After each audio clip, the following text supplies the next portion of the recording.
The acronym ECOWAS is today a household name in Liberia. Perhaps not so till 1990, just under 2 decades, when the sub-regional body was conceived through efforts initiated in 1964 by Liberia's Willem V. Stedman, who then proposed an economic union for West African states, leading to an agreement signed by 4 states: Guinea, Sierra Leone, La Côte d'Ivoire, and Liberia. However, nothing concrete emanated from this until 1972, when the then Nigerian head of state, General Yakubu Gowon, and his Togolese counterpart, Nyansingbe Yadema, toured the region in support of the integration idea. Thanks to the drafts that emanated from their efforts, as they formed the basis for the emergence of the Treaty of Lagos in 1975, which birthed the Economic Community of West African States, ECOWAS. Welcome to this LNTV documentary, highlighting the historical relevance of the Economic Community of West African States, ECOWAS, reflecting the significant role Liberia played in its formation as the country prepares to host its first ever ECOWAS Summit of the Authority of Heads of State and Government. Before the creation of ECOWAS, the collective territory known as West Africa from a regional viewpoint comprised the aggregation of states that had emerged from different colonial experiences and administrations, which largely defined the boundaries of the 15 states domiciled in the sub-region. Member states of the community today make use of 3 different imported official languages: English, French, and Portuguese. However, there are well over 1,000 existing local languages, including cross-border native tongues, that constitute over 300 million people, tucked in a vast land of about 5.1 million square kilometers. The region's cultural, linguistic, and ecological diversity presented both opportunities and challenges for the integration process. It got to the stage whereby I think even the Ivory Coast proposed before, the ECOWAS, before we had the name in ECOWAS, I think we had wanted to call it West African Economic Community, WAEC. And then I think President Houphouët declared and started, that he is going to have West African Economic Community. And that was the name that we had wanted to, to give the community. And so we said, well, I think if that's the case, we've got to change the name of this community to Economic Community of West African States. So that was how ECOWAS came. Well, Liberia played a very significant role in the establishment of ECOWAS. I begin by saying that the call for a West African community state was made by President William V. Stedman of Liberia in 1964. The idea was to establish a free trade area that would eventually lead to a West African common market. The agreement was signed in 1965 by 4 countries, including Liberia, Côte d'Ivoire, Guinea, Liberia, and Sierra Leone. But nothing came out of this. There was a realization then that having I achieved independence, development required, economies of scale. And so there was a need for integration of our economies so that in every part of our sub-region, we would build on our strengths and we have the kind of cross-border trade, the kind of manufacturing, the industrial development that will see the entire sub-region as a market, as a sort of common area of development. And so that was the driving force, so that we'll be able to compete. The formative years were challenging, but the vision was clear with a united approach. The preliminary discussions that went into the formation of ECOWAS, President Talbot was at the center of them. President Talbot, the President of Nigeria, President of Togo, President Yedima at the time, they were among the key players. President Talbot did quite a bit to ensure that the Francophonie and Anglophone parts of Africa work very, very, very closely together.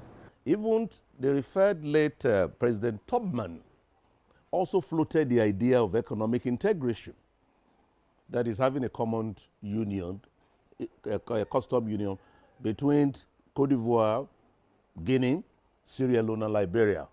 But it also faltered. Not until 1975 that the idea of an economic community of West Africa, specifically on the 28th of May, that our founding fathers persuaded themselves that, look, we have a lot of commonalities together. The mark of Liberia, I think the imprint of Liberia was all over the forming and the functioning of ECOWAS. As I say, it was not by accident that the ECOWAS Fund, which now we have the community, the ECOWAS Bank for Investment and Development, which came out of these efforts. Liberia played a very, very important role in these developments. While the founding fathers were still grappling with how to consolidate the fundamental reason for the formation of the sub-regional body, as the years rolled by, they were caught by the change of the world order of the 1990s. The sub-region had its fair share. It then became imperative that the founding treaty of 1975 would then have to be revisited. The Free Trade and Custom Pact could no longer stand as the overriding raison d'etre for the future of the regional body and its states. Well, in the larger global order, the disintegration of the Soviet Union and all of the kind of polarity that had existed before, the whole world order changed. And it had a major effect on the regional order as it did on the local order. Then the economic decline that followed this with global oil prices and all of that. So you found, therefore, a rise and upsurge in violent resistance to authority and all of the problems that we had, bringing to the forefront the need now for peace and security. In fact, Liberia presented this scenario. When Liberia crisis started, ECOWAS came up with an agreement on non-aggression, agreement on military cooperation. But again, these agreements were not honored. Then they now put up a mechanism in 1999, which we call a protocol relating to mechanism for conflict prevention, conflict management, conflict resolution, peacekeeping, and security. And that mechanism, Rennie, it's instructive to note that it's the first mechanism in the continent, because it even predated the Peace Security Council mechanisms of the African Union, because the African Union's mechanism came after the ECOWAS own. And that led to the deployment of the first peacekeeping, that is the ECOMOG. The spillover of the Liberian conflict was later on felt, literally in the Monrovia Union. So the whole idea was to sit and allow this kind of situation to continue, would impact greatly the economic benefits you were hoping to achieve under an ECOWAS arrangement. So in order to look at the future better, ECOWAS thought it wise. So with the pressure from the Interfaith Mediation Committee, the pressure from the Liberian people, the cries of the Liberian people, the humanitarian catastrophe that was taken on, I think it became compelling that ECOWAS is about people, not only about business. So we cannot allow our people to go down politically. So ECOWAS took a political decision, and that political decision was backed with muscles. And that muscles help us to bring peace today. Today's ECOWAS is moving away from ECOWAS of countries now to ECOWAS of people, with an underpinning resolve to ensure peace, harmony, and democratic governance of its people, while promoting economic and regional integration. We have a lot of commonalities together. We have language commonalities, we have historical commonalities, we have geographical commonality, we are geographically contiguous. And let us take advantage of this to build a free trade, to build a custom and economic union. The responsibility of our heads of states and government is to create an enabling environment so that our citizens can do their business freely and peacefully. This is the responsibility of government. And of course, we need also to have economic development, because without economic development, you cannot solve the crisis, political crisis. This is the reason why poverty eradication is one of the main objectives of ECOWAS, but you cannot do so if you do not have an economic growth. You cannot have economic growth if you do not have investment, and you cannot have investment if you do not have good infrastructure. This is the reason why we are concentrating our efforts with the support of the European Union and other partners to develop our Protocol of Free Movement is the flagship of ECOWAS. Because without free movement, you cannot have integration. Without residents, you cannot have integration. Without establishment, that's why you could see it is a 3-in-1. We call it a 3-in-1 protocol. Protocol of free movement, residents, and establishment. And that's why you see numbers of Ghanaians here, large numbers of Guineans, who have found home here, large numbers of Sierra Leoneans.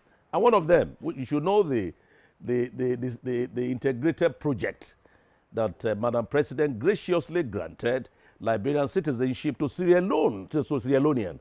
The peace dividend of Liberia, for which ECOWAS stands tall today as the model for regional mediation and interventions, did not come easy. It was with the ultimate sacrifice of the Guinean men and women from the different armies of the sub-region's member states. I think it is a sacrifice that all of us should always remember. The others helped us to bring out this peace, and ECOWAS was a major player in that process. So I think the role they play remains an indelible part of the historical path of our contemporary history. So we must always show our appreciation by always remembering saying thank God for ECOMOG. I believe that they play a significant role during our crisis at the time then, where bulk of the people, the peacekeepers that came, some lost their life because of our country, and they did what they could do to restore peace. Though in the process we lost our former president, but yet then say they made sure that peace was secure in Liberia, or restored in Liberia, and then we went to an election 1997, and we had an elected president. And then the role of ECOWAS our country over the years, they have made a huge contribution to our country, basically in the area of security, where we're in crisis, then on the economic side, and then during our electionary process, and also been making a lot of contributions to our country. So they have played a major role in our country, most especially at this time where our president is the chairperson, and then she has been helping to solve a lot of problems around the continent, most especially our regional area.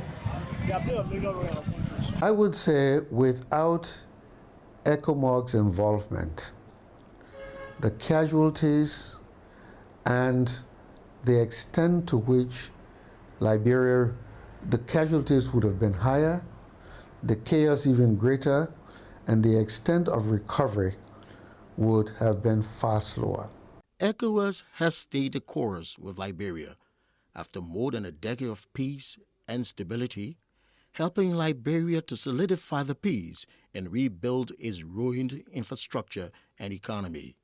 Because we consider this as more practical, as more result-oriented, apart from the peace and security. And one of the things that we focus on, let me start from the angle of gender, because we have large populations of young girls, women in Liberia. We have a gender policy, and we have a gender center.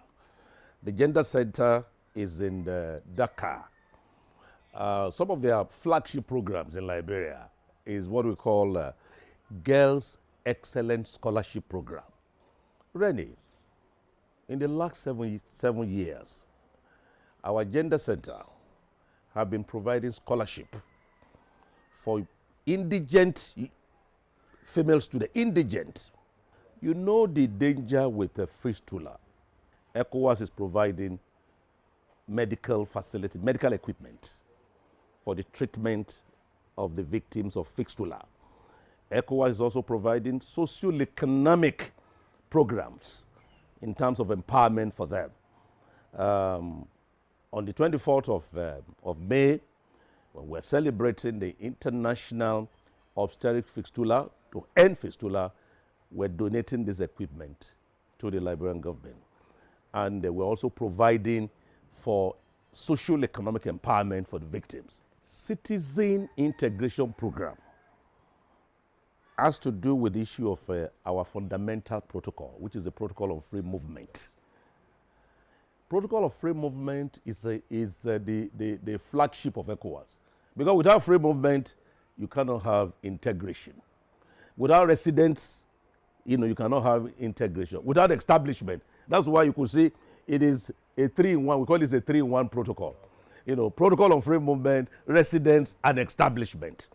And that's why you see numbers of Ghanaians here, large numbers of Guineans, who have found home here, large numbers of Sierra Leoneans. And one of them, you should know the integrated project that Madam President graciously granted Liberian citizenship to Sierra Leonean, during the crisis, in Bomi and, Cape Mount. And it is worth stating that the sub-region played a pivotal role in the monumental task of rebuilding a national army for Liberia. ECOWAS took the decision and Nigeria took the leadership, and Nigeria sent 2 of their finest officers in our country. General Yusuf was the first command officer in charge, and then later on General Suraj Abdul Rahman. Both of them served us very, very, very well, and I think they all received some of the nation's highest distinction for the services they run of our country. So we were building up the military using the ECOWAS knowledge, training, experience with the full support of the United States government and other countries outside of the ECOWAS region, including China, including Great Britain, United Kingdom, including Rwanda, Egypt as well, Bangladesh. All of these are countries that provided Liberia training opportunities, training scholarships, so that Liberia can benefit from all of this training to jack up its military in a way that it become a professional path. Its engagement and transformation has now taken Liberia from a crisis neighbor to a peace contributor and mediator. It's a major transformation dating back to the 1960s when Liberia participated in the Congo crisis. This was the only other time, 4 years ago, when Liberia and the president took the foreign policy decision for Liberia to participate in those ECOWAS countries and international partners who went into Mali to not only stop the terrorists, but to help to stabilize the region and to bring peace back in that country and to allow democracy. Yes, it was a modest force of 46 persons. Today, that force has expanded to roughly about 65. 65 persons. 44 plus another 29. 46 plus another 29, about 75 troops that we have there. We made our own sacrifice to one of our soldiers who died in a recent attack, one of our military camp up there in Timbuktu. So it is something that makes us Liberians very proud that once again, Liberian flag has been flown in the international arena in supporting regional peace, in helping our neighbors to help us to bring peace to our country. No doubt an enviable achievement and milestone for the mediation and peace intervention efforts of ECOWAS and its leaders. I think it has increased Liberia leadership profile to members of the region.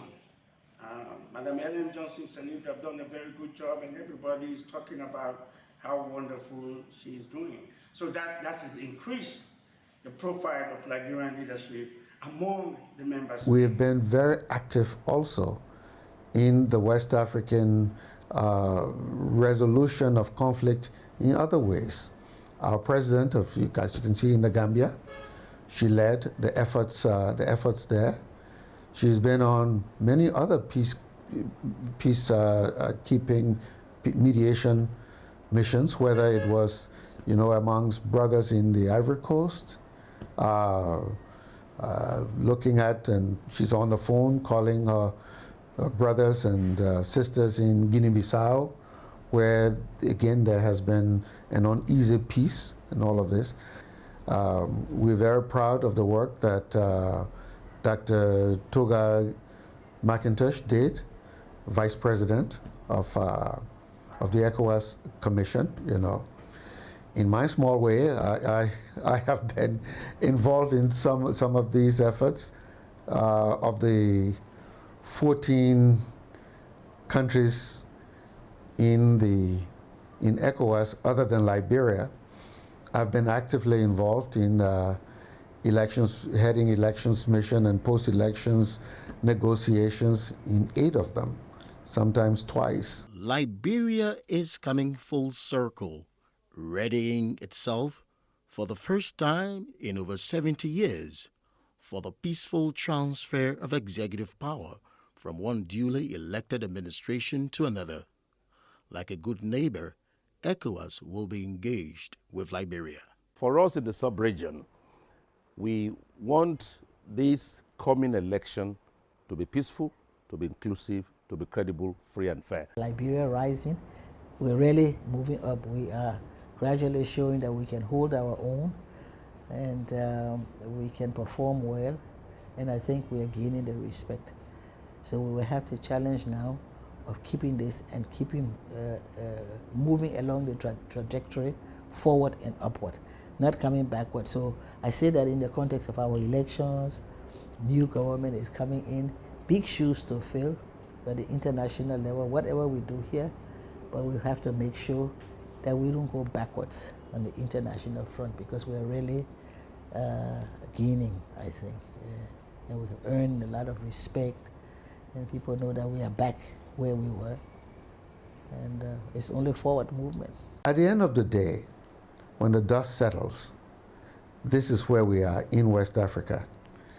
At the end of the day, when things don't go right, these are the first people who come here to us. At the end of the day, when things go wrong in neighboring countries, we are affected also. So this is our habitat. And so the expertise we have here, the leadership we have here, we should honor them and put them forefront as we make our contribution. The chairmanship of ECOWAS has not been held by Liberia, in spite of its pioneering role in the formation of the sub-regional body. However, it was destined to come, with the sub-region boasting Africa's first democratically elected female head of state, in President Ellen Johnson Sirleaf, who began her tenure June 4, 2016. It couldn't be more of a prouder moment for Liberia and ECOWAS relationship. This is a major meeting and coming on our chairmanship.